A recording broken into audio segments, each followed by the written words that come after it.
सरकार अलैहिस्सलाम तशरीफ फरमा है, एक आराबी हाजिर होता है और आराबी हाजिर होकर अर्ज करता है, या रसूलल्लाह सल्लल्लाहु अलैहि वसल्लम, मैं इस्लाम में दाखिल होना चाहता हूँ। कलमा पढ़ाया जाता है, इस्लाम में दाखिल किया जाता है।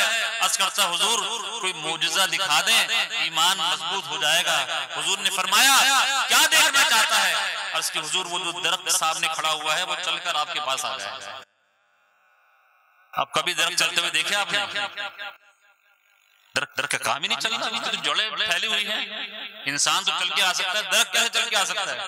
हुजूर ने ये नहीं फरमाया कि है अराबी कैसी बात करता है, मैं बेकस आदमी, बेबस आदमी, मेरे इख्तियार में क्या है, मैं दरख्त मेरी बात कैसे समझेगा, वो कैसे चल कर आएगा? नहीं नहीं, ऐसी बात नहीं। मालिक कौनैन है, गो पास कुछ रखते नहीं और दो जहां की नेमतें इनके खाली हाथ हैं।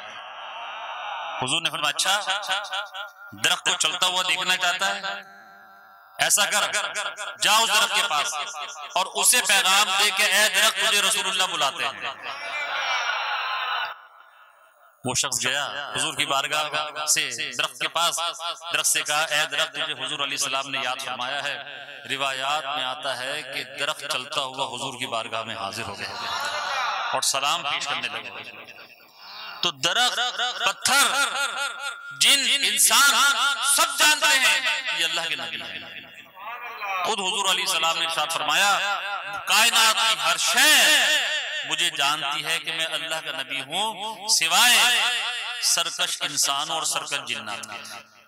जो सरकश लोग हैं वो तो मेरे मुनकिर हैं, जो सरकश जिन्नात हैं वो तो मेरे मुनकिर हैं, मगर कायनात की हर शय मुझे जानती है कि मैं अल्लाह का रसूल हूं, मेरी इताअत करती है।